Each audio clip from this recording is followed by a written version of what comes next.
Good morning and welcome to another edition of Day 4 with the man Frank SCALISH. We're out of the 20s. We're into day, well, you're not out of the 20s temperature-wise. No, we're out of the 20s show-wise.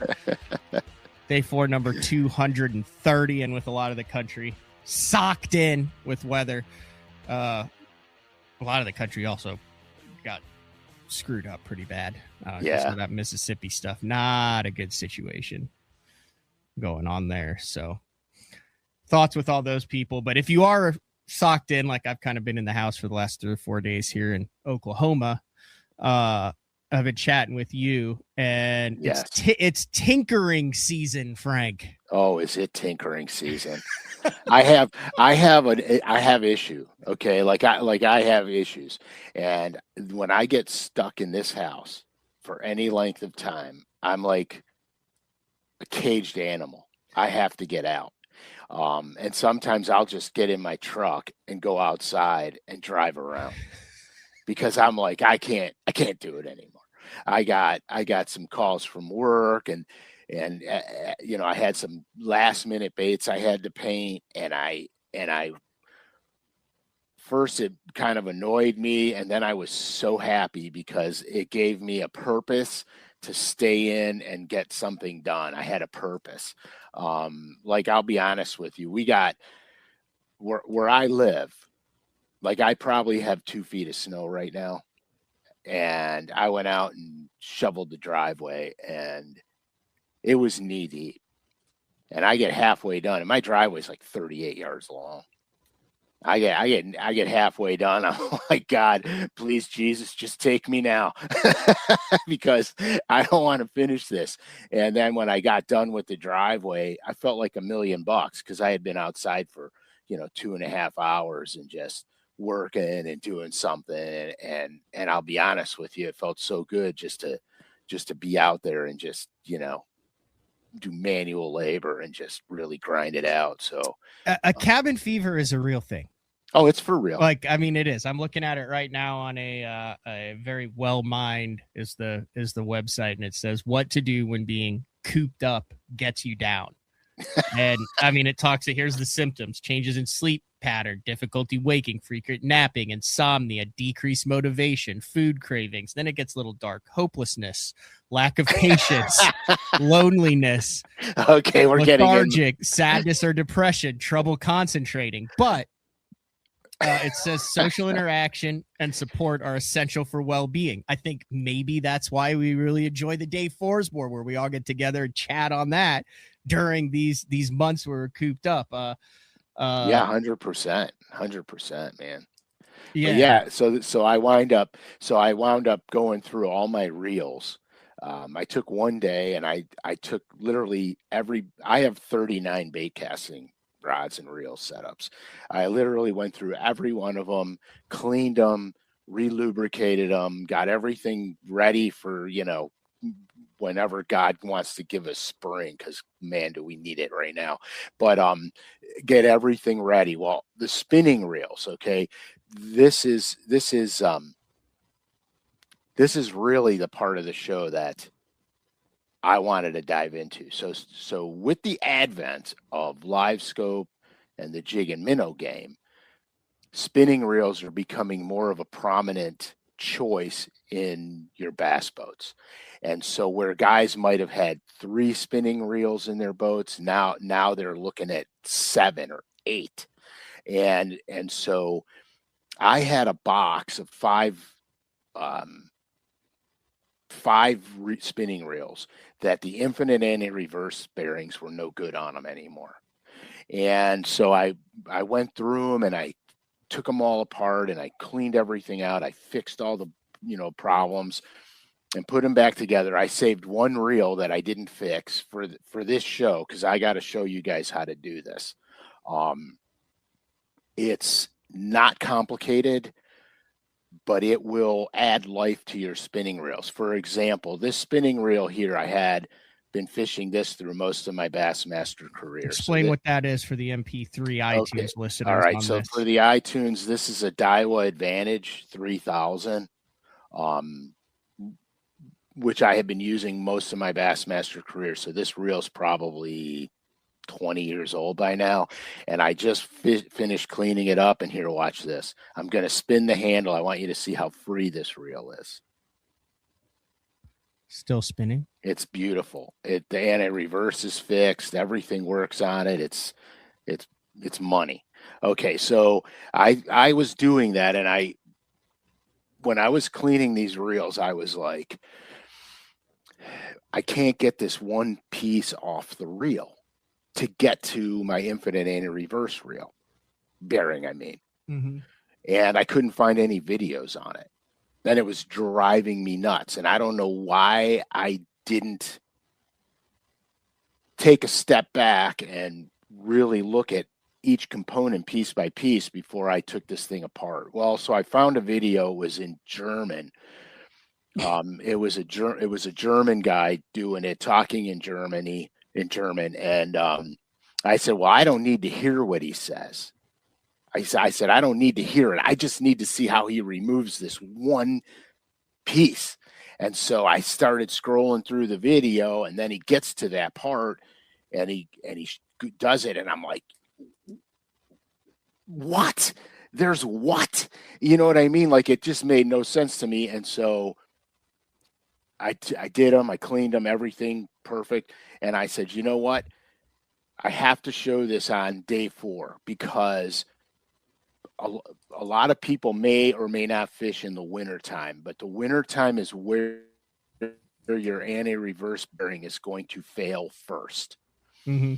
And if you look at a bait casting reel, which I don't have one up here, but the anti-reverse bearing is in the handle part of the bait caster. Okay. On a spinning reel, the anti-reverse bearing is in here. Where am I going? It's in here. Okay. This is where the anti-reverse bearing is. So an anti-reverse bearing is made to have no lubricant on it at all. So what happens is sometimes you dunk a reel underwater. It's 100 degrees out in the summer. They're laying on your deck. The grease starts to melt down. It gets into that infinite anti-reverse bearing, and it no longer works. And so for those that don't know what it means when it doesn't work, watch this reel when I'm going to back it up on the infinite anti-reverse bearing. See how it slipped right there? Now watch. That's annoying as hell. See, look at that. No, that's how you lose fish. That's how you end up with bad line twists and backlashes in your spinning reel. And breaking them off, because here, if you go to set the hook on that thing and you don't have your finger on the line and that thing breaks free and gives you a half a turn, when it locks, it's bam on the line. Yep. And boom, fish is gone. All right. So I'm going to do this live and show you and actually fix it on TV and show you how it works. Heck or on the computer. Heck yeah. All right. So here's what I'm going to do first. The first thing you do is you remove the spool. That's about what my heart sounds like every day in the winter. So I just know that's how my heart feels when I start messing with my reels. So but it'll be good. Me. Now here's a trick. Okay, so when you take components apart, lay them down in order of what you remove. So when you go to put this thing back together, you put it back together the same way you took it apart. You follow me? Matt, are you tracking this? Yeah. I mean, my brain has already decided that this is too complicated for me. It's not complicated. All I did was I took the top. Yeah, I'm available for that. So you're taking it off like when your line gets caught underneath your spool, right. And you have to screw the drag top off. You take your spool off. You have a full spool there. There you go. Now we're past the point of my abilities with a spinning reel. Okay, so you notice something, a little trick here. So I labeled the pound braid I got on there. Yep. 15. Yep. So sometimes this might come off. So I also put it on the inside. Oh, that's a tricky move. I see that. Yeah. All right. So that'll never come out until you take it out. Yep. And if you notice, it's the opposite side of where that line hook is. So the weight doesn't throw it off. Correct. 100%. So it actually balances it, you psychopath. All right, continue. Dude, I got problems, all right? So now we're at this stage. We got no spool on here. Okay, we got no spool on here. Now what I'm going to do is I'm taking the handle off, and to get to the infinite anti-reverse bearing, you don't have to take the whole entire reel apart. So now I'm just going to take the handle off, because what I don't want to do is hit the handle and move this thing while I'm trying to get these tiny components out of it. So I'm unscrewing the handle right now for those watching on iTunes. And of course I'm putting everything down the same way I take it apart. All right, so now I have a spinning reel with no spool, no handle, and we're ready to go in for the infinite anti-reverse bearing. Now remember, the infinite anti-reverse bearing is in here. So it's underneath, it's below where the spool sits on. It's like the cylinder, whatever you want to call that, aluminum cylinder. Correct. So now I'm going to take off this whole entire piece, the piece with the line pickup and the piece where your spool goes over. Now here's the part this is the part that was super confusing. I couldn't get this off. Where the spool connects to, I couldn't get it off. Now I have to put my cheaters on for this. There is a very small, it's almost twice the size of a human hair, but there is a very small pin. I mean, a clip right here. You see it? I've seen that clip. Okay, right there. See, so now I'm going to remove this clip. Now, here's what I do. As I lift this clip up, and this is the same for all different, this is pretty much how all spinning reels are built. It's very similar. So when I lift this clip up, this thing's going to go flying, and we're going to have this. I got it. See, I got the clip. You see that? It's a little like pentagon shaped metal clip. Yep. And then I'll take the needle out of my thumb when we're done with it. Like Lincoln said, he goes, that's the clip that flies away into Neverland when you pop it off. Right. That's the Oh Jesus clip. Right there. All right, you're already impressing folks. Okay, so now here, we're not done yet. So there's this little plastic bushing right here. Mm-hmm. Bushing has to come off.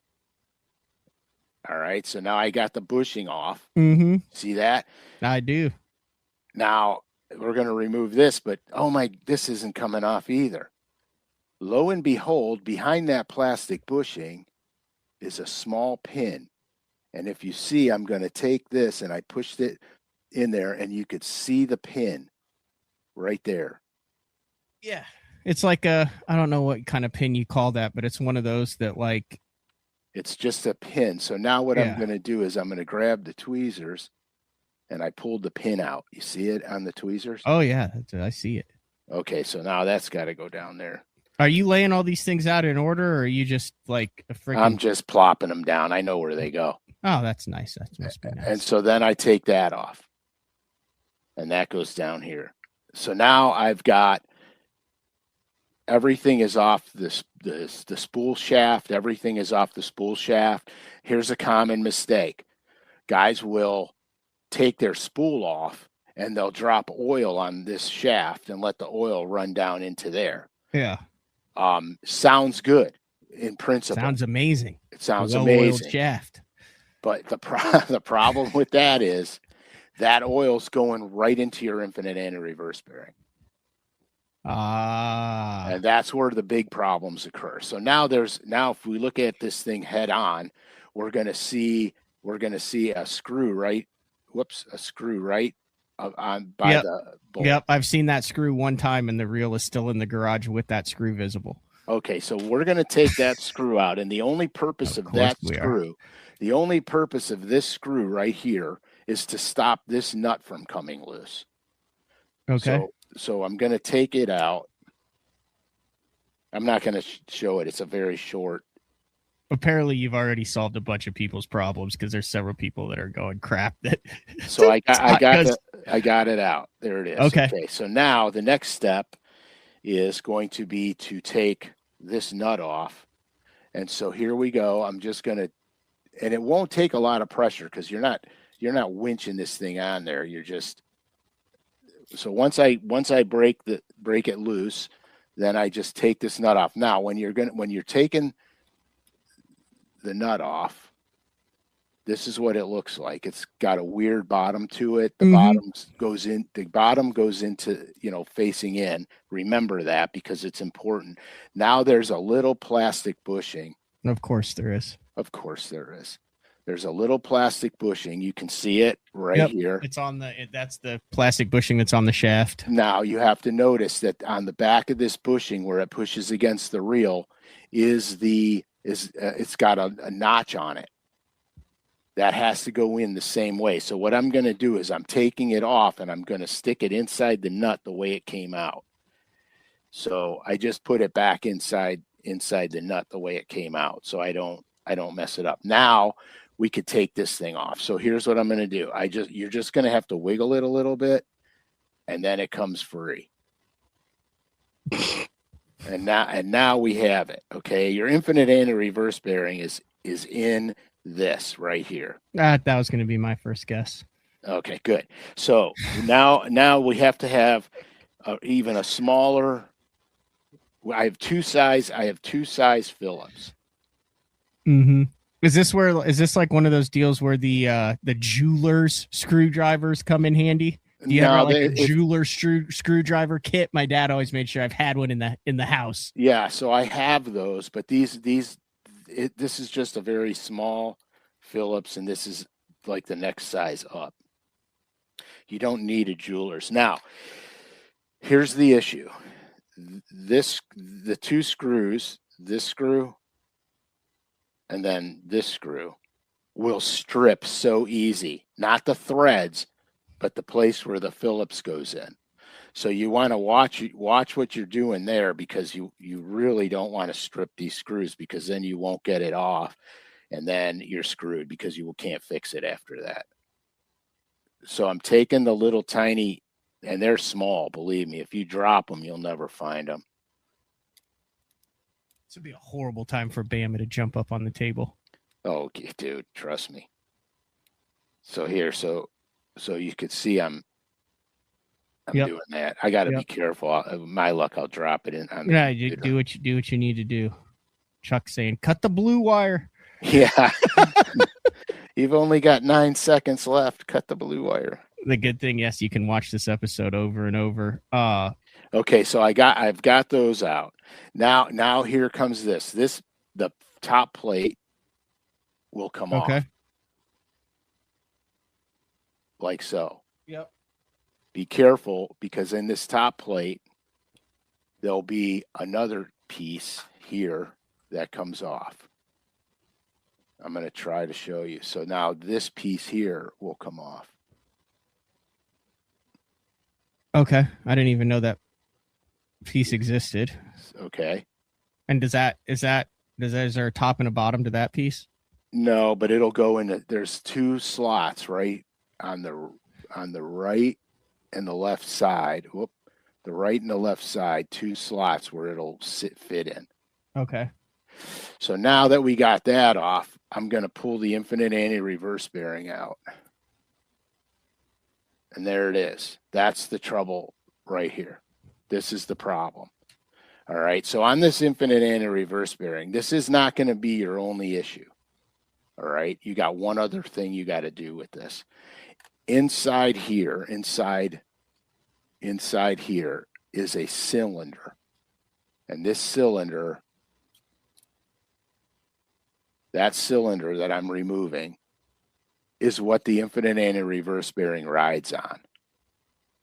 This will get oil and grease on it. This will also prohibit your infinite anti-reverse bearing from working. So the first thing I'm going to do is set that down.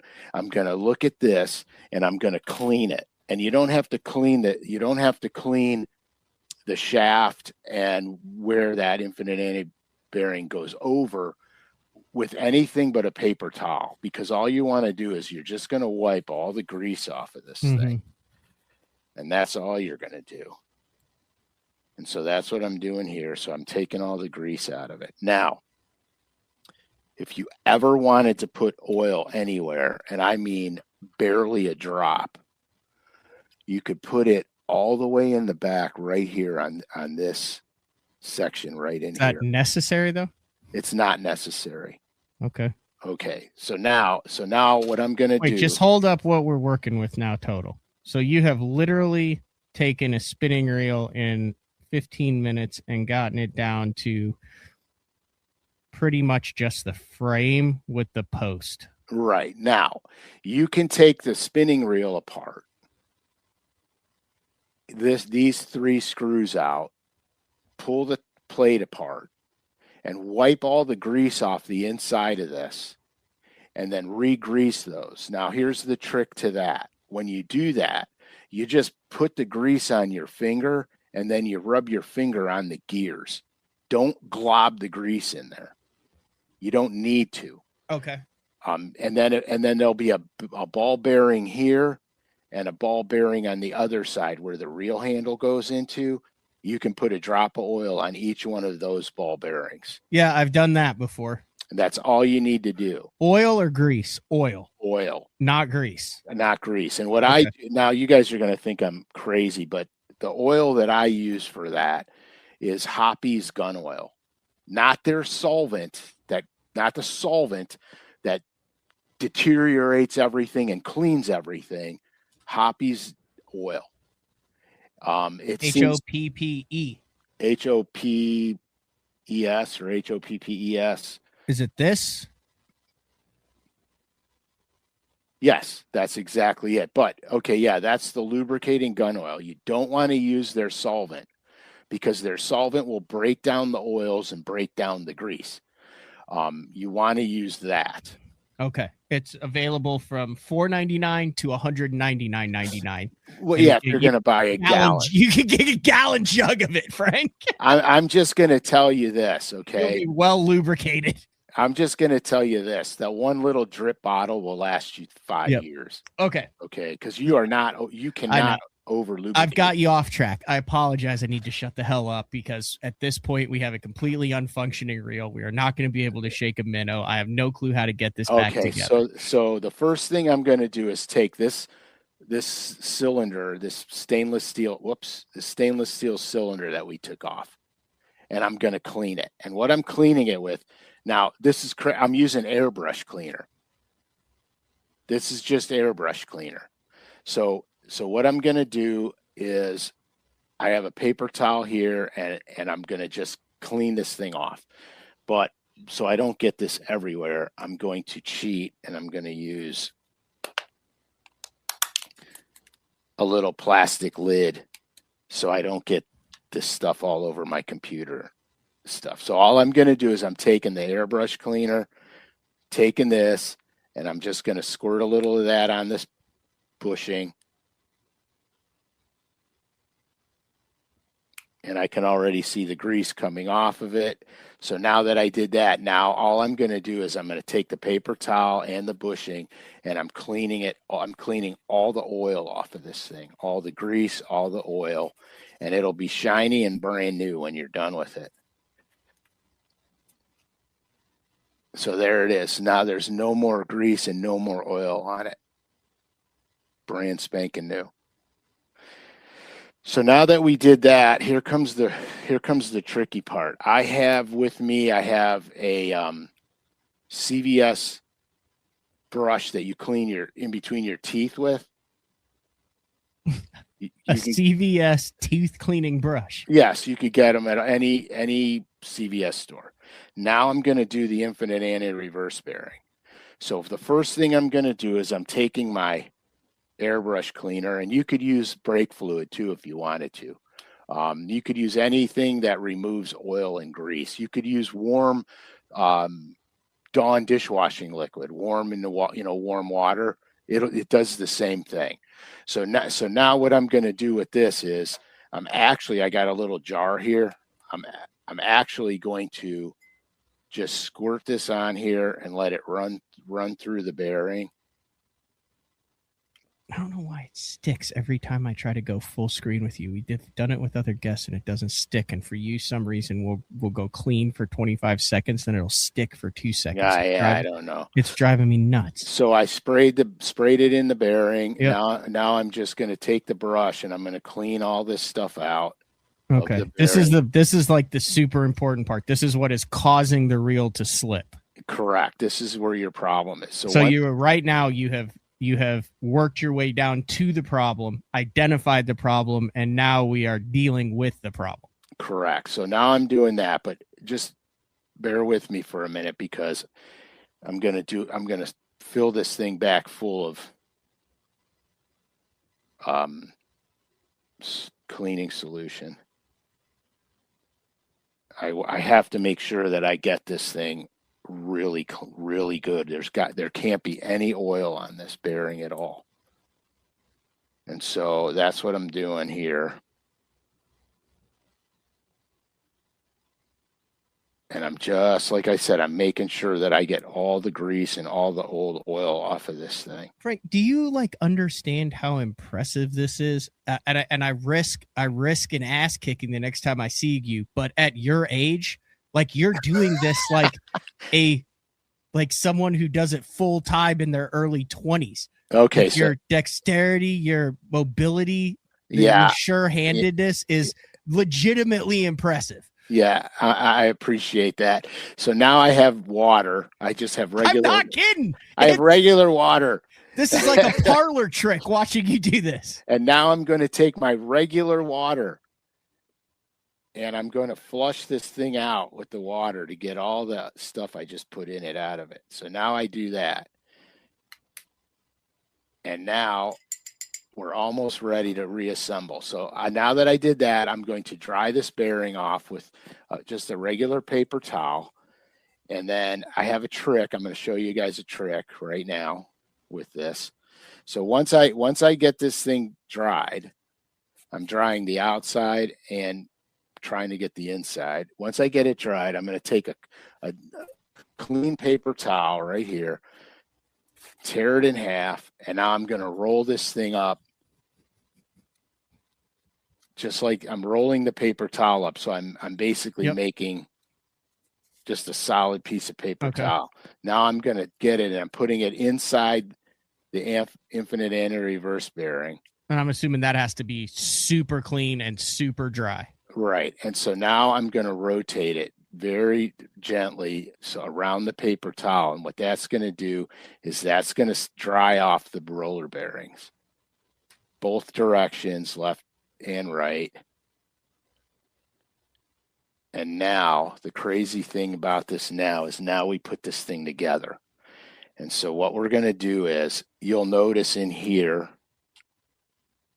there is a little post right inside where we took what the crap. I can't. Anyway, it's seeing it. We're seeing it very clear. Okay, so there's the post. So when I put this thing back in, this part with the loop on the anti-reverse bearing goes in, so it goes in this way. And then that goes right over the post. And that goes right over your post.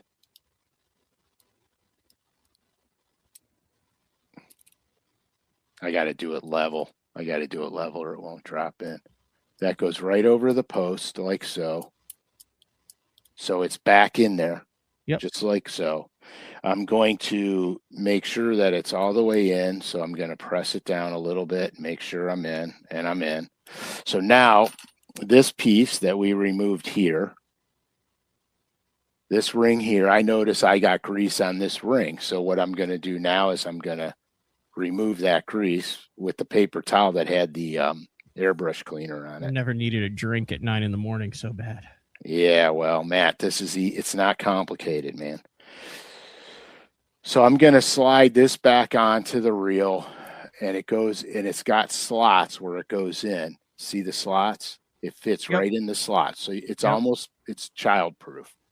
Goes right in the slot. The next thing I'm going to do is take this plate that we removed, and because my plate has grease on it, I'm cleaning the plate. And this is just you're not putting anything on it. This is just the paper towel. Yeah. Did you forget the interior anti-reverse sheath? Not yet. But good for you, Matt. Good for you. Well, that was Travis asking that, not me. So now I got this, and you can put this on, or you can take your little anti-reverse sheath and drop it in there now too. You could do it either way, before or after. It's grooved, so it'll only go on the shaft one way, and then I want to make sure that it's not protruding. So we're going to have to, there we go. So a little rotation and it dropped right down in there. See that? Mm-hmm. So now this thing goes on. This plate goes on. This plate does not hold that anti-reverse shaft in place. Actually the reel does. Where the spool goes on. So now this thing also has little notches that go in there, so you can't really screw it up. Mm-hmm. So now I'm going to put these little micro crazy screws in here that drive me crazy, because if I drop these up here, I'll never find them because of the carpeting. So whoa. Yep, those two. What percent done are we here? 75? 80. Okay. Yeah, we did the deal. It's done. It's fixed. God bless America. This is the part I'm trying so hard, because if I drop, you have those little bitty short screws that you have to get in perfect without stripping them and tightening them, right? Yeah, and the problem is if I drop them up here, I have carpeting. Yeah, it's game over. I'll never find them. So I'm really just being a little bit over. I wonder if they make like miniature magnets. Oh yeah, magnet. I was gonna say metal detector, but by God, a magnet would work so much better. Okay, so now I got So the one screw is in. Yep. The other screw's going in, and we're about ready to see the success of our endeavors here. So this screw's going in. The last screws going in. Now, when I tighten them, I snug them down. I don't cinch them down like a car tire. It just snugs them down. They're in. We're ready to build. So now we got to go back to this. So what actually holds that metal sleeve in place is on the inside of this. It's raised inside there, mm-hmm. and that's what really holds it in place. So now we're going to get this on, and it only goes on one way. Yep. That's kind of like just putting that drag back on the top. Like when it falls in, it just falls in place. Correct. And now remember, we took that black bushing off and put it inside the bolt. Yep. And you see the bolt has a raised end. The raised end goes down. Correct. The raised end goes down. And so now I'm going to put the bolt back in. Yep. And then the next thing do we have something that little metal click thing that's not. Yeah, we're getting there. Okay. We got to do one step at a time. So now I'm just going to tighten. I thought that was the next step. Tighten the bolt down. How tight are we doing that? Just snug? Just super snug. Oh, drop my solvent. Super snug. Now that little screw goes in, the bolt's on, and the little screw will go in against the bolt side. Okay. That'll prevent the bolt from slipping. That's all this screw is to prevent the bolt from slipping. Now, see it's in there? Yep. That bolt can never turn now because this screw holds it in. What I am going to do is, since I got it apart, I should have done it before I started putting it together. I'm just cleaning all the dust off of this thing. This is a 20-year-old spinning reel he's doing this with, folks. Oh, yeah, it's 20 years old, every bit. So now I just cleaning the dust off of this just to make it look better. Since I got it all apart, might as well clean all that off. You know, I should have done it before I put it back together, but whatever. All right, so now we're good with that. So now comes all the other components. So this is what holds the spool. This goes on the shaft like that. Yep. It's going to stop at a certain point, and then all I'm going to do is I'm going to line the holes up in it so you could see through the holes. Okay. All right.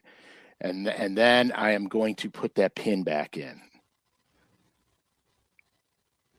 And the little pin goes in.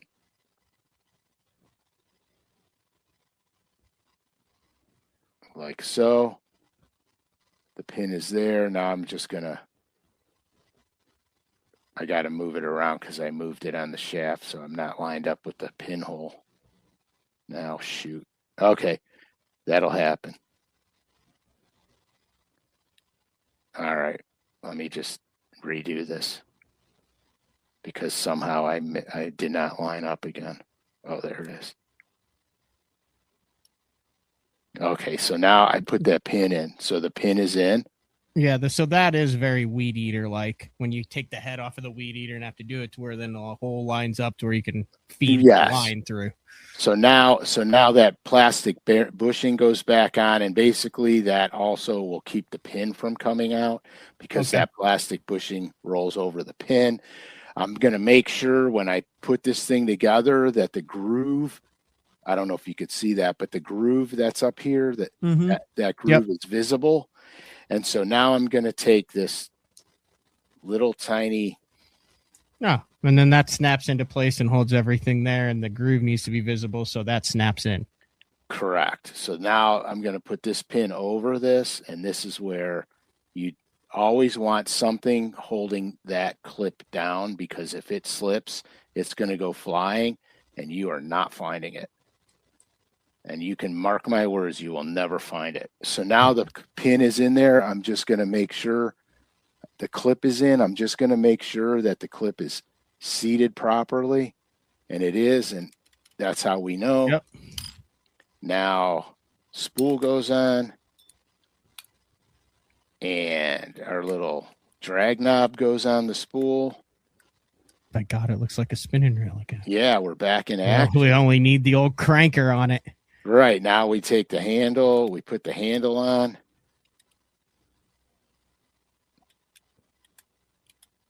And we're done.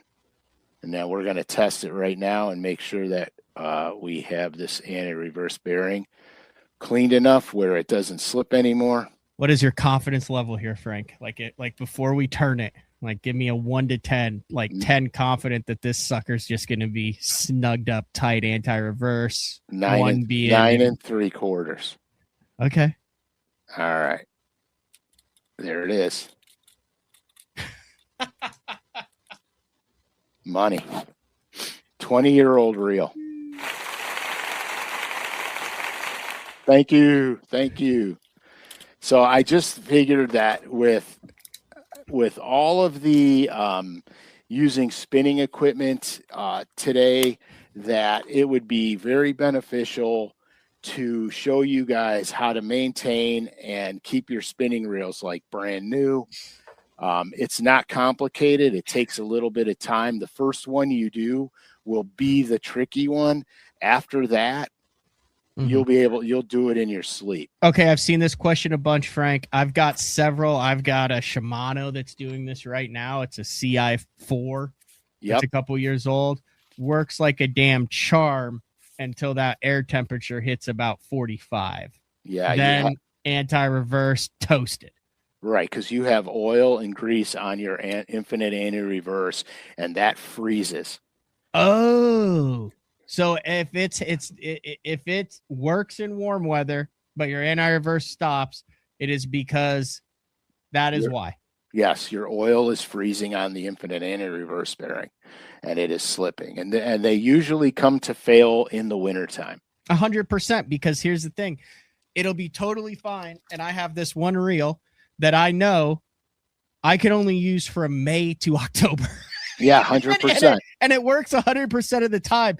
Or the worst part is, like, I've had like early morning tournaments where it hasn't crossed my mind, and I'm dialed in, I'm using it.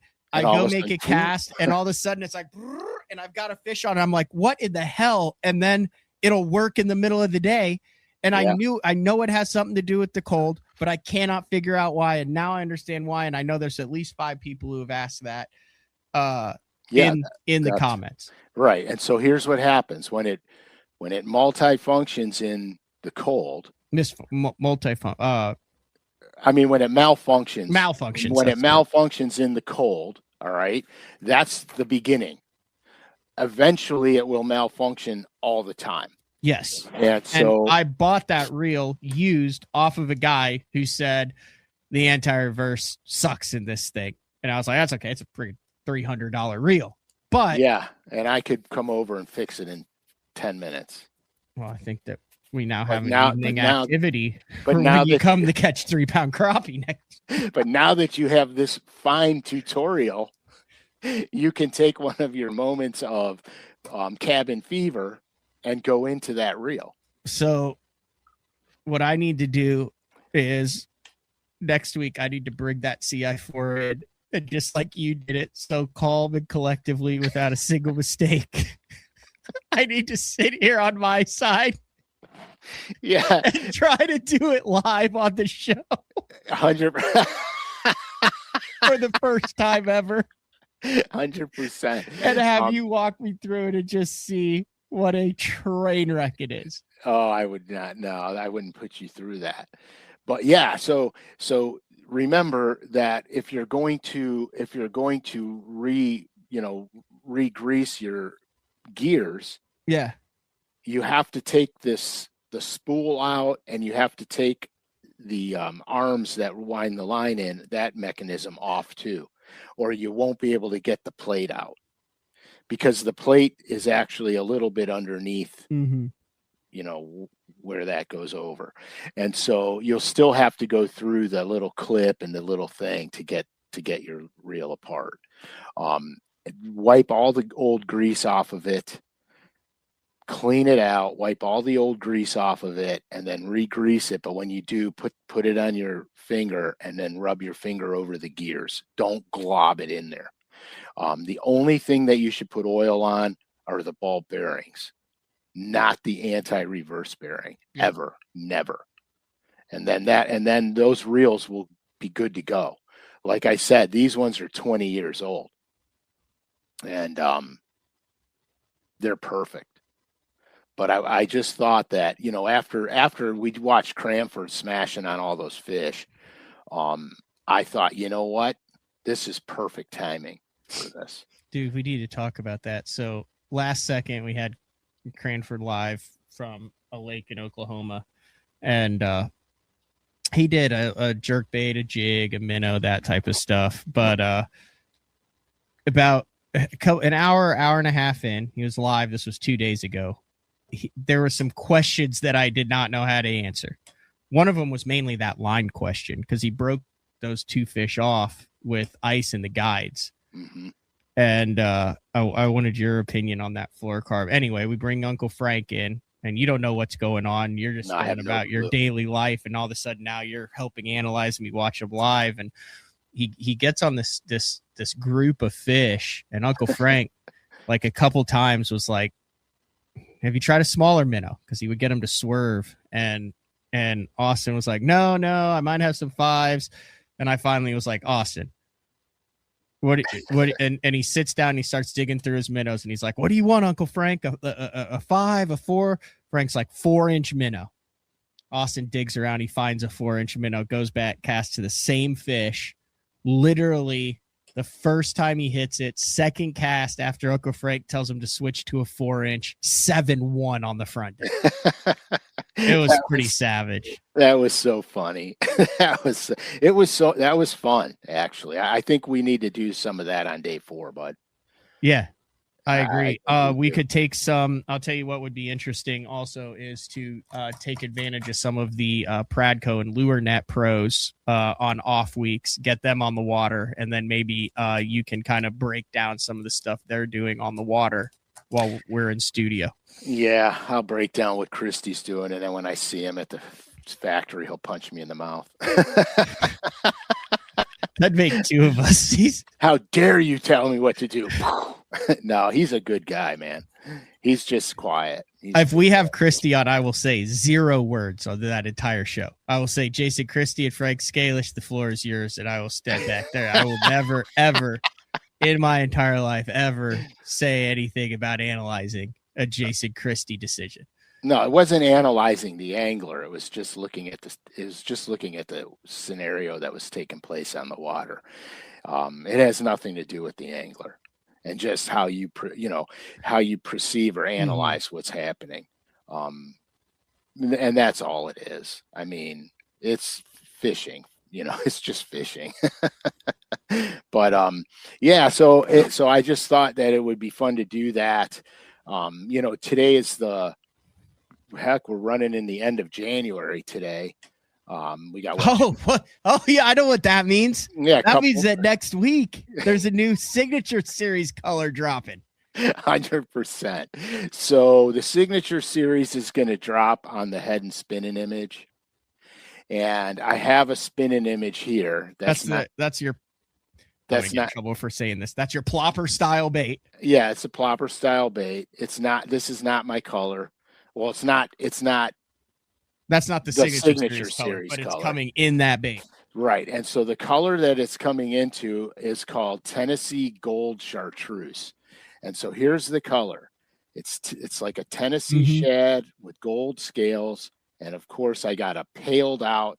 It's very pale and pearled chartreuse belly with a pearled orange chin on it. I don't know if you could.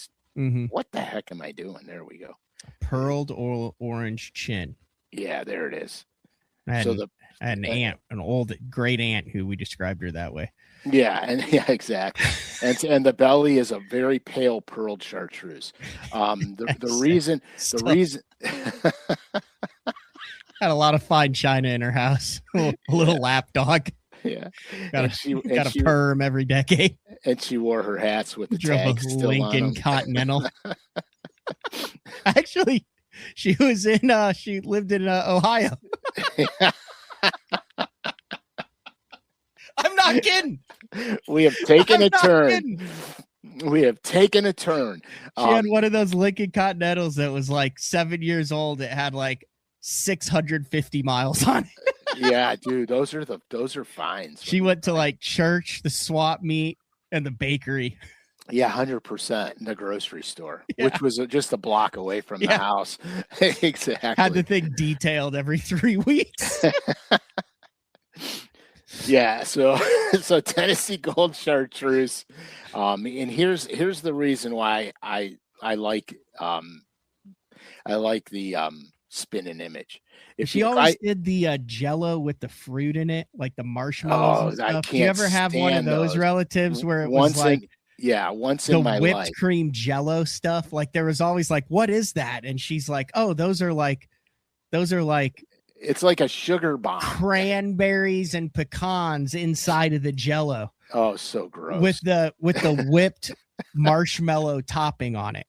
Like that was like you knew that you were about to just have to gut down a slice of that because it was on your plate regardless. Oh yeah, you couldn't say no. You had to eat it, and it's so disgusting. Most uncomfortable living room furniture, like straight from the 1970s, with the plastic on it. And it didn't have the plastic on it, but it's like that hard like rounded seats on it with like the ornamental wood Queen back Anne. To where if you like lean back on it, it's like dead nuts on the spine. It's like Queen Anne style is what it's called.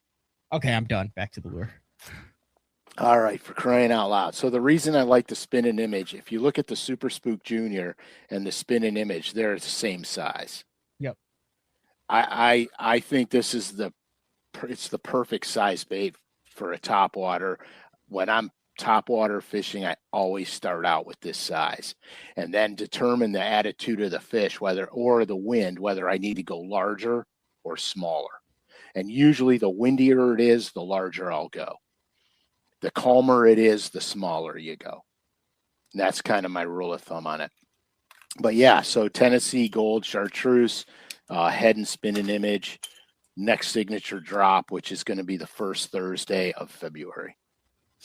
Like, so there's like, I remember like the big like wooden case in her house that had like the precious moments and like kind of things in it that like you're like that's like called a china cabinet. So they're like the people that have you ever gone past the strip malls now that still have the Hallmark stores in them, and you're like, how on earth are those still around. Like that has to be some sort of cover for something, kind of like the mattress stores.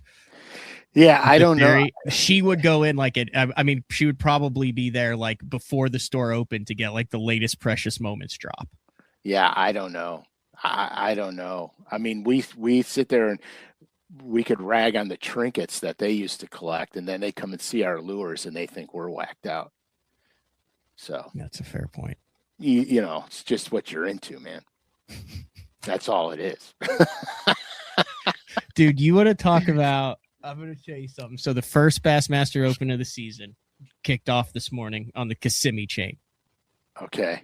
Oh, dude, aren't they having bad weather now? Yeah. Everyone's wearing helmets so that the iguanas don't knock them out when they fall out of the trees. They're wearing helmets to keep their face warm when they're running down the lake. So get this. You want to talk about a cure to cabin fever? It's not being in Florida right now because it's 35. But this thing takes off at 7. Jonathan Kelly has one bite at 7:59. So less than an hour into the day. I'm just looking at Bass Track right now. His first bite of the year, less than an hour into the first day of the first tournament of the season, is a 10. Oh, for crying out loud. Is he sight fishing them? I have no idea. I'm just looking at the Bass Track, but he has it there plugged in at 7:59 a.m. and they took off at 7 and there were 180 boats in that. So, I mean, literally, like by the time you probably take off, run to your spot, get everything settled and make a cast, like we're talking first 20 casts of the morning, double digit in the box. He's got to be looking at him. Got to be looking at him. Yeah, I bet you guys didn't see a Precious Moments rant going down today. Did any of your kids collect Beanie Babies? Yeah. No, my dad did. Really? Yeah, he bought them and then he's like, this is going to be like an investment. And he bought like thousands of them. And then my kids would have Beanie Baby wars and throw them at each other. Oh, no, that devalues them, Frank. Yes, drastically. Drastically. So anyhow, so that's it with the Beanie Babies. Right. Frankie Jr. said that you had totes full of them. Oh, yeah, he's not lying. He's not lying. I still have some downstairs. I have all the dogs. I collected all the Beanie Baby dogs. I got some owls downstairs. Were there ever any trendy fishing like collectibles? I was trying to think that you were like that at the time, like everybody had to have. Popeil's Pocket Fisherman. I have no idea. You could take it anywhere. Remember the guy pulls it out of his golf bag on the golf course. He said that there was one closet that was just stuffed with Beanie Babies. Yeah, it was like from halfway to the ceiling. It's like you open it up and you're like buried alive in Beanie Babies. But yeah. First cat, what's the biggest, can you think of a tournament like that you just in the first like 5 minutes were like, oh my God, I can't believe I just caught that fish. Like where you just out of nowhere, megalodon first 10 cast completely changed the outlook of your day. I had a tournament on Lake Eufaula, not in Alabama. In Alabama, and this was insanity. I had one Carolina rig spot, and I caught one fish on it in practice, and it was probably about a 4-pounder, and I had a couple of bites that I had a Carolina rig with no hook on it. And they got it and they were tussling around. And I'm like, God, those feel really big. I can't wait, to come here and catch these in the tournament. I pulled into this little pocket and the water was low. And I started flipping a lizard and I got a bite in this bush and it felt like a good one. So I'm like, okay, I don't hook them. I put a waypoint down so I could get to that exact bush because it was all bushes in there. I'm going down the way. I get another bite. Feels pretty good. This bush has a little branch coming off of it. I shake that fish off. I go through this pocket. I get like 5 or 6 bites, and there's a giant refrigerator that I see underwater, and I could just see the corner of it. And I'm like, there's got to be one on that. And I pitch on that, and my line starts running. I'm like, oh my God. And I am jacked. So I get out in the morning of the tournament. I run to the Carolina rig spot, throw out there, whack, and I got it. And it's a giant bass. And I'm fighting it to the boat, and I get it up to the side of the boat, and it's like a 7 or 8 pounder. And I'm like, holy crap. And I go like this to lift the rod up to grab him. And I noticed that my glass bead was cracked in half. And I saw that. And the minute I saw the glass bead, the line broke. Yeah. And the fish was gone. First cast. So I re-rig another one as fast as I can. I fire it out there. Boom, I get another one. Whack, I got him. I'm bringing him in. It's jumping. It's another one somewhere between 6 and 7 pounds. It comes up at the side, shaking its head. I go to grab him, and the glass bead is right in front of my face, and it's broken half. Line breaks, fish comes off. I'm like, oh my God. I don't know if I'd put a third glass bead on. Went to plastic. I went to a plastic one after that. I catch like a 3 something. So you made 3 casts. You've dumped 2 6s and caught a 3. Yeah. So I throw the 3 something in the boat, and I fish a little more, and I'm like, they're not doing it. We're going. I got flipping fish located. I'm going to catch them and call these fish. So I tell my non-boater, I said, dude, I'm so sorry, man. He goes, what do you mean? He goes, you broke them off. I go, no, man. I said, I'm so sorry, because where I'm going now, you ain't going to catch them. I said, I got 5 or 6 located, and I got to go get them because they're big. Are these the bush fish? Mm-hmm. Yeah, I like that story. Yeah, so I go in there, man, and I go to the first one, and I get it. And I'm like, holy shit. Throw it in. Don't even look at it. Throw it in. Go to the second one. Nothing. I go to the third one. I can't find the right bush. And then I see the little branch that came out under the water because the water had come up really high. I see the little branch. I pitch in there. My line takes off. I crack it, and it's big. And I go, dang. I said, it's a bowfin, which is a mudfish. I go, it's a bowfin, man. And so I start winching it in, and I'm pulling like a nut job, pulling. The face of this thing comes out of the water, and it's a giant bass. I'm like, oh my gosh. And my non-boater goes, I got him. And he just goes, 2 hands in the mouth. He grabs it. He drops it in the boat.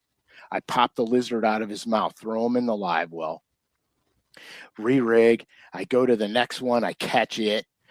I go, if I get the one on the refrigerator, I'm calling that little 3 pounder out. And so I can't find the refrigerator because the water came up too high. And I'm looking for it. I can't find it. And I'm just getting ready to leave. And I go, oh, there underwater was the top of the bush that I had triangulated with. I go, oh, it's underwater, the bush. So now I know where I got to line up. I line up, and I just see a little faint corner, throw in there, whack. I get another one. It's over 4. I call the 3. And I'm sitting there, and I look at my non-boater, and I go, man, I appreciate you grabbing all them fish and not fishing, man. I go, what do you think I got? Like 17, 18 pounds? He goes, dude, are you out of your freaking mind? He goes, you're sitting on like 24 pounds.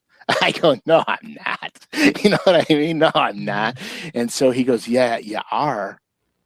He goes, you got one in there, 7 pounder. And I go and I look, and sure enough, I got a giant bag of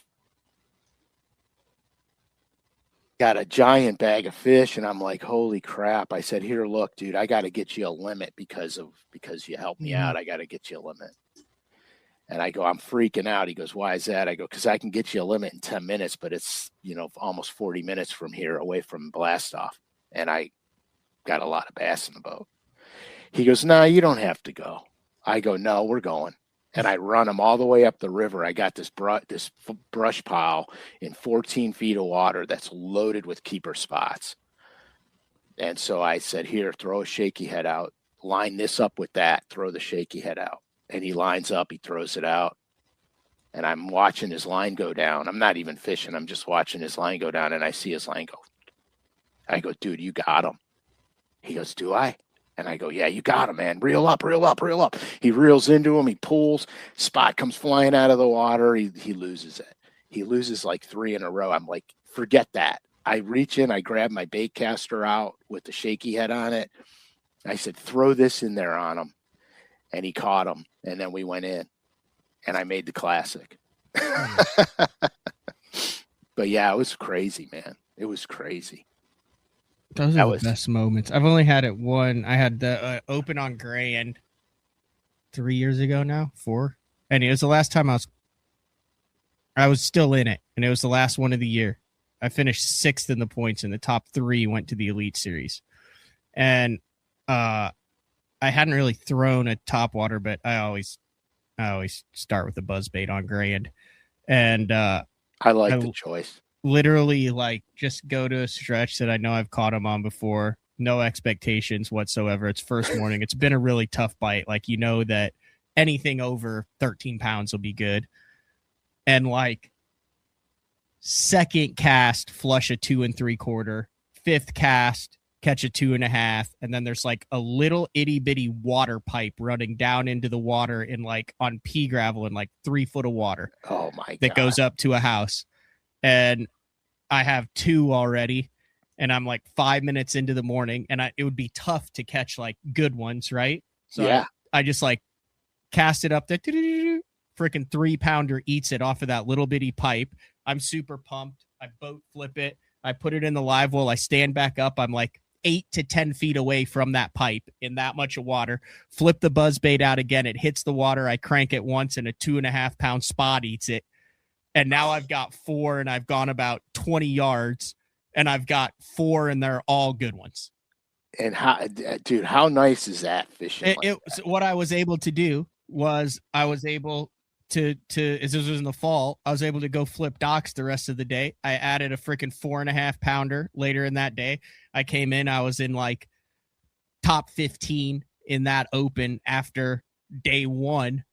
And I mean, it went down like that in 5 minutes on a buzzbait, 4 bites, 4 for 4, 20-yard stretch. And I had like 3 for 11, like 3 for 10.5 or 4 for 10.5, 11 pounds. Yeah. Those you fish so much more relaxed when you get them in the boat early. Right. You do, except for on Lake Erie, because you're always going to catch them. Then you got to keep calling. And then you're like, I need to get I've never gotten a good bag of smallmouth in the boat early. I've never gone to a smallmouth hole. Every time, and I have done well, I've never missed a check on Thousand Islands. But every time it is the most stressful thing because it always goes down in the last hour for me. And I don't know why. Well, Thousand Islands is a tad different than Lake Erie. Thousand Islands has much more current. The bass can be doing multiple different things. And your presentation, I think, has to be much more precise at Thousand Islands. I think Lake Erie, when you find them, you find them. And the trick to the lake is finding the right ones. But when you find them, generally, you just catch them. I mean, it's crazy. I've had instances where I made poor decisions and then saved my butt at the end of the day. But generally, when you find them, you can catch them. Inland smallmouth are a little trickier. I don't think they pack as good with schools. I've had more. Here, I'll be honest with you. I have not been fishing Lake Erie a whole lot the last probably 4 years, hardly ever. And it's more of a challenge for me to catch inland smallmouth. And so I really focused on that a lot the last several years. And not to my detriment, but I starting to figure certain things out about these inland smallmouth has been making it a little bit more consistent for me catching them inland. And to me, that was the challenge. You know what I mean? I set the challenge up, and that was the challenge. In the beginning, I was failing miserably because I was cool when you catch a big one out of a lake where you're like, I feel like you cheated the system when you catch a big smallmouth out of a small lake, because you're like, I don't know if I'm supposed to be catching this fish in here. It just seems, there's a couple lakes down here where you got a shot at a 4 or 5 pounder, and you're like, when you catch a big one, you're like, these should not be here. Like it just doesn't feel right, and then you catch it. I mean, there's something cool about it. Yeah, so it's been neat. I mean,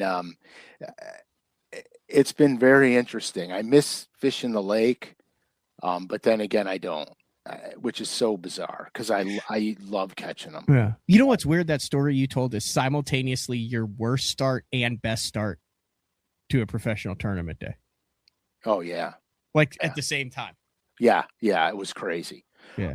Had I not broke those fish off, life would have been different. Game. Yeah. The one thing I don't like about Thousand Islands is I always end up with more stress because you catch those fish that if you weigh in a limit, if you have one in your bag, you're below 100.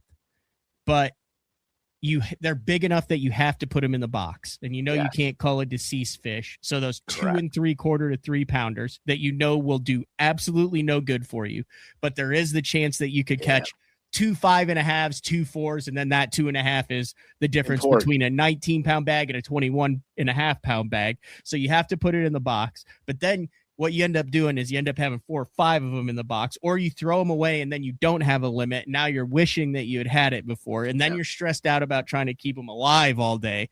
So then you end up releasing fish that you had in the box and then not keeping fish that you wish you'd kept. And it's just a giant. It's a mind game.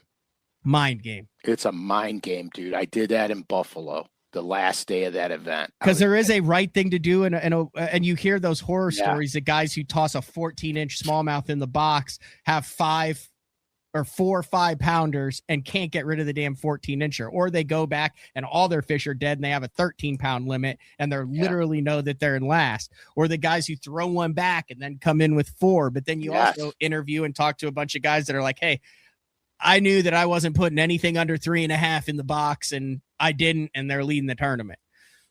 Yeah, and that's what happened to me in Buffalo. I threw a limit and a half back the last day because none of them were, over 2.5 pounds. And my non-boater goes, dude, you're out of your mind. You're in second place. What if you don't catch another fish? I go, I ain't gonna win with 2.5 pounds. I'm not gonna win with these fish. And he got in my head, and I said, I better keep them. Better box a couple. So I started tanking them, and I got a limit. And then I made a move, and I started culling, and I'm like, okay, all right. One more move, and I get a 5.5, and I go to throw the 2.5 pounder out, and it's stone freaking dead. Yeah, I remember you said that. Yeah, and I screwed. I owned it, and I had to get rid of a 314 for it. And I owned that 2.5 pounder. Yeah, and I won by 4 ounces. Still, I mean, by 4 ounces, that could have cost me. And when I was coming in, I was getting the Adam's apple was getting hard. My eyes were getting watery. You're like, I'm gonna lose on a freaking weak 2-pounder. Completely unrelated. Let me ask you another question. I saw Travis and Epic Eric had like a YouTube live stream sale, like where they auctioned off stuff on Monday night. Mm-hmm. And one of the things that Travis auctioned off was like a Booker rat, like one of these. Not exact this one. This one's like okay. But like one of these big giant black rats, then you put the pink worm in the tail and then across the surface. Right on. And I was wondering, for all the shows we've done and we've talked about, I've never heard you talk about a big rat like that. Did that kind of become like popular after your time on tour, or do you have any experience? Have you ever thrown the big giant wake rats? No, it had to be. It came by after. Um, it came by after, and it might have Okay. been it might have been available, but I never seen anybody throwing it. Not that I really look at what other people are throwing because I don't really give a damn.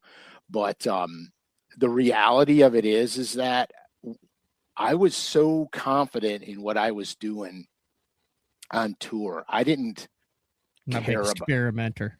Yeah, I didn't care about a lot of other things. Like I was Carolina rigging speed craws and baby brush hogs probably before other people were.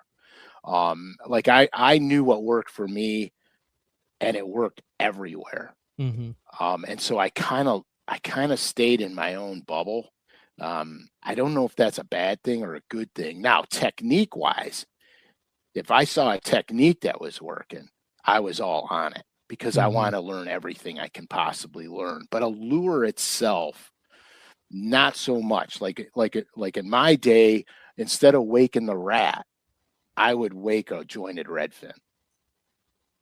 And I felt that was more minnowy, that was more conducive. And so that's what my confidence was. So that's what I would do is I would wake a jointed redfin.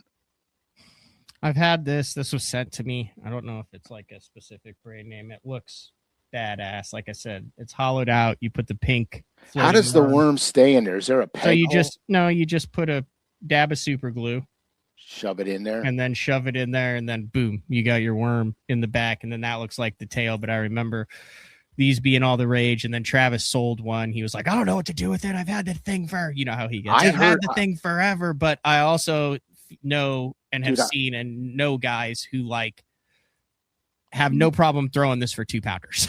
Yeah, dude, I know guys that were throwing that on smallmouth. Yeah. And catching them. But why wouldn't you drill a tiny hole in the top of that thing and put a peg in there? And then shove. Oh, there is. Never mind. There's a peg right there in the top. All right, that makes more sense to me. See it? Okay, perfect. Yeah, I didn't see that. There's I would throw that. You just get a pink straight tail worm and shove it in there. Yeah. I mean, not anytime soon based on the weather we've had. Oh, please. I know. Dude, I know. This is driving me up a wall. But I will say, if you look at what it says to combat cabin fever, what we did today was one of them. A task to achieve a goal, interacting with other people. And we have done that. We have interacted. We have done a task. We're good. We did good today, I think. If Frankie makes the EQs and is on the verge of the Elite Series, where you travel to the final EQ to root him on? Where's the final EQ at? Gunnersville. Yeah. In November. Yeah, I'll go there. That would be cool. I'm excited having him out there for the Opens this year. It's good. I'm excited. I'm excited. It'll be fun.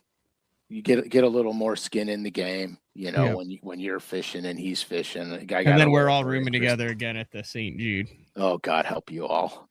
Well, so Court's obviously coming down to it, and she was like, can't we get our own little who all's gonna be in that house? And I like named everything off, and she's like, I mean, no disrespect in saying this, but you guys could stay in that house and I'll come up, I'll stay somewhere else. I don't blame her. No, I don't blame her either. I mean, I'm gonna be kind of a D-bag right now, Matt, and I say I would stay with her. I wouldn't. You guys let them. I would have no problem just staying with her, but I mean, sometimes you got to drink some beer, talk fishing, and cook some steaks for 3 or 4 nights in a row, and say some curse words, and have a guys' weekend where you're raising money for charity and catching fish. I don't disagree with that. As the older you get, the more appreciative you are of those kind of weekends, those times away where you're like, all right, we're getting after it today or this week. Yeah, it's fun. You guys will have a blast. I hope the weather does good.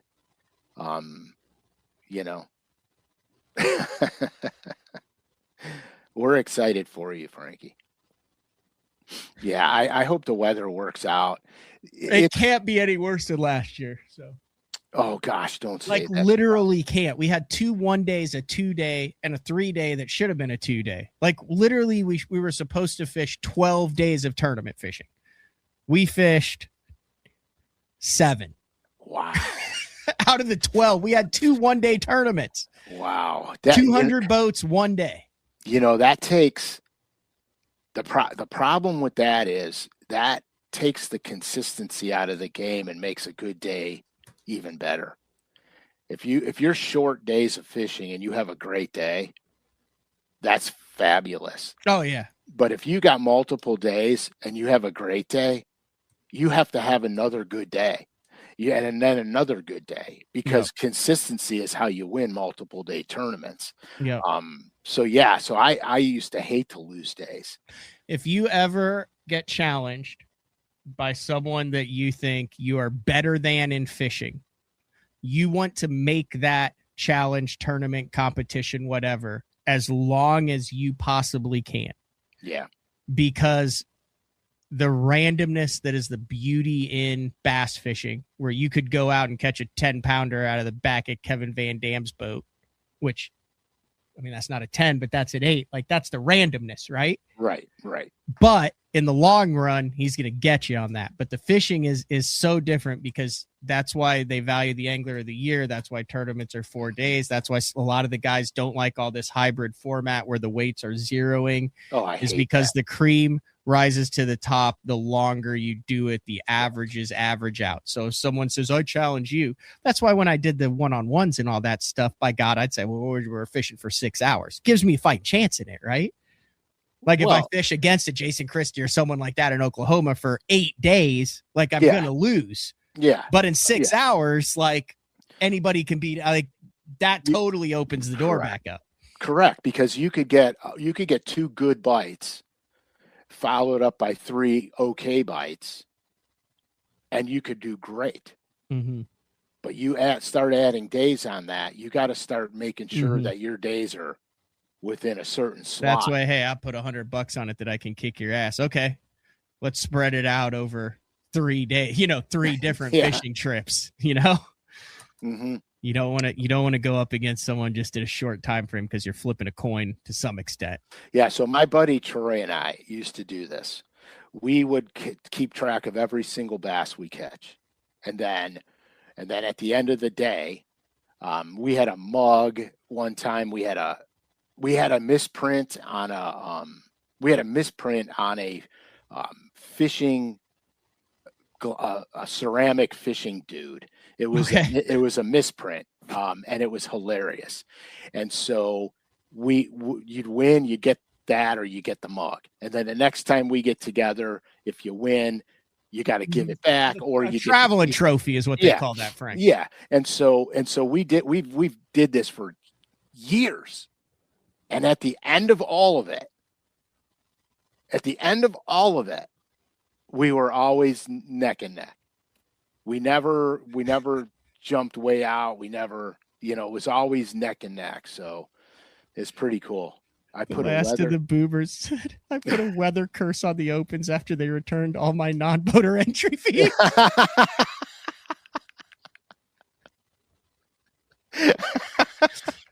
You know what's crazy? I just found out the other day that they went non-boaters in the opens. Yeah, this will be the second year. It's funny because I could relate to that. So like when you have a series, like you miss a tournament that you wanted to qualify for, or you have something, like even if you've got buddies in it, I don't care who you are. Like I hope like hell, high water, crazy hurricane systems, tornadoes, freak, cold front. I want to look at that tournament that I wanted to be in but wasn't, and go, I'm glad I didn't qualify for that. It got canceled. They look miserable. No one's catching anything. Like there's nothing worse than wanting to be at a tournament so bad, and then everything's like, perfect. Yeah, it's like Champlain has never been this calm for 3 days, and the bass are the most aggressive we've seen in years. Yeah, exactly. And then you like talk to your buddy, and they're like, "Dude, you should have made this one. Like, this is right up your alley." And you're just like taking your phone and just throwing it in the toilet and flushing it out. Yeah, 100%. It's so like sadistic, but like I mean, you had to have been the same. Like, how many times did you come close to making a classic and then you're like, I hope that classic sucks because you didn't make it. Quite a few times, and the funniest thing is, then the next classic I made, we went back to Lay Lake, and I'm like, why in my 2 classics I got to fish Lay Lake twice? Well, you know where the classic is in 27, right? No. Hartwell. All right. Better than Lay Lake. It's my favorite lake in the country. Yeah, Hartwell's interesting for sure. It is my favorite lake in the country. So you would be a couple opportunities to make that, I hope. You would go Hartwell over Champlain or Thousand Islands? Yeah, I don't know why. When I dump my boat in on Hartwell, I get all sorts of warm fuzzies. That's good, though. I mean, like, if there's someone at the boat ramp at Hartwell outside of, anybody, I would do, like, if they were like, hey, you want to have a little derb? And I hadn't been there in a year, I wouldn't even care who they were. I'd be like, yeah, not because I win, just because I don't know why there's certain places where you dump your boat in, you just start exuding. And when you don't catch them, it's like not your fault. It's that the lake was off that day and you were still like, boy, I learned more today on this lake by not catching them than I do when I smash them all the time. Like, that's how I feel. There's like 3 or 4 lakes that when you just dump in on it, I don't know why. Some of them are different, but it's like you just get, like, you just are one with that fishery. Like, you're like that with Norman. Yeah, Norman, and used to be with Lake Erie, but I kind of been ignoring the old girl. Champlain for sure. Yeah. Champlain for sure. I don't even know what it is about it because I've never caught them doing the same thing there, which is so weird. But even in Oklahoma like that, it's weird how you have certain lakes that it may not even be the best fishing or you don't catch the biggest or anything there. It's just you dump in on it and you're like, oh, I'm where I need to be right now. Like, you just know, you're like, I don't know how to describe it. It's weird. Like, guys are saying, yeah, they're like that with Cayuga. Dennis is like that with Bull Shoals. Yeah, I mean, it's true. There's just certain lakes they just jive with you, man. And then there's other lakes where you just put in and just have an ick. Oh yeah.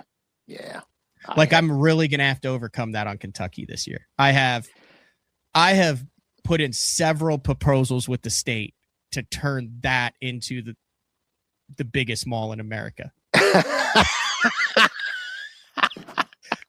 I thought it was a fairly good proposal. I said, hey, there's economic value. There will be 0 Asian carp in this lake with this proposal. and there's still economic value. And there's like, I don't know why I've put in on different ramps. I've tried to go early. I've tried to fund. I have nothing against the people around there. I love everything about it. I put in on that lake and I literally feel my confidence zapping like a freaking battery, just pulling it out of me. And there's nothing, like, I'm to the point where I have talked with Court about a sports psychologist because I know it's on the schedule this year because it's 100% metal. Like, I've caught one fish there in this last open, Frank, like one, like in 2 full days, I caught 1 fish. And I went into that having caught fish in practice, but knowing I would probably catch 1 fish in the like, I was bitter. I was angry. I was not enjoying myself. I was fishing to get to the end of the day. Yeah, that's when you're fishing to get to the end of the day. And it doesn't matter what the weather is out there, what time of the year it is. Like, for some reason, it's like there's like a vortex of suck around me in Kentucky Lake. Now, I'm saying that I realize that, and I am facing that head on this year as we go to Kentucky for the 3rd stop of the Open. Right, but you're convincing yourself already, and No, I'm not. Okay. What I'm doing is I'm recognizing the problem instead of ignoring it. I'm vocalizing it. I'm saying, hey, we've got an issue here. What are the steps that I need to take internally? Because it's not the lake. They're weighing in 25-pound bags of smallmouth. There's 8-pound largemouth in there. They catch them from one end to the other now. It's healthier than it's been in 2 decades. Yes, that's true. But like I said, they did it again this year. Like Jeff said, he goes, they teased you this year, Matt, when they moved the Pickwick event to Kentucky Lake. And I was like, oh, I was excited about Pickwick. And then they announced Kentucky. And I was like, you got to be shitting me. That was my first freaking response to that. Then you got to treat it like you've never been there before and start over. 100%. Got to do. But I'm up for the challenge. But it's just, did you ever have one on the Bassmaster Trail that you just could not wait to get out of town? And it wasn't because of the people or anything. It was just a fishery that you just did not like. Oh, I had a couple. I had a few. Care to opine? Yeah, I had Florida. The first time we went to Florida, I think we went to the Harris chain. It drove me out of my freaking mind. I was not understanding it. I just couldn't put the pieces of the puzzle together, and I never wanted to go back. And then, of course, we went back, and then as everything happens, the circumstances beyond my control kind of took me out of the program. But I stayed after the tournament was over and fished for 4 days after, and figured out so much that Florida wasn't a bother anymore. I was excited to go, but I had to get over the hump. And the only way I could get over the hump was to go out and figure it out and catch fish. Face your fears. Yeah. And the other one was the, not the St. John's, in Florida? No, the Tidal River in Virginia. James drove me out of my freaking mind. See, that's one of my top 5 favorites. Yeah. So, well, it could have easily been one of mine, except I misjudged the tide and I was hitting it wrong everywhere I went all day. And that's bad. Yeah, the best thing I would hate the James. Loved the James. I went into the James with the bad attitude, completely flipped it around, and got the warm and fuzzies within 3 hours. Yeah, see, I had the best practices. I was on fish. Everything was working smoothly until tournament day. I made a really dumb decision in the morning, and I cross-tided myself, and I never hit the tide where I needed it to be when I got to where I was at. And it was the worst event. The only thing that saved the event was I drew out with Schramm. And that's where I met Brian Schramm, and we had the best time not catching shit. So, yeah, I got to say that. Yeah. That's freaking hilarious. Chuck said, Matt, just get some of your hats, the J. Lee hats that say "This Lake Sucks." Have you seen his apparel? No. It says he's got apparel that says "This Lake Sucks." So ironically, out of nowhere, he texted me that and said, quote, this was just completely unabated month ago. Hey, can I send you one of my hats and you can wear it when you absolutely blank the bed in the opens? What? And I said 100%. So what you're saying is I'll be wearing it every tournament? I'm just minding my own business. 10:43 a.m. on a Wednesday. That's like a shot over the bow, dude. My heart. That's like shots fired. So funny that he said that. Oh my God. Hey, at least I know that I won't lose fish because of a faulty anti-reverse. No, you won't. And guys, take care of those spinning reels. They'll last forever. These reels today are built so good. You just got to take care of them. I feel like it may be time to retire those and use them as door stops. They're retired. I got all new spinning reels. Okay. Yeah. All right. This has been another edition of Day 4 with Frank Scalish. We'll see everybody in February. Great show, Frank. Let's see you guys.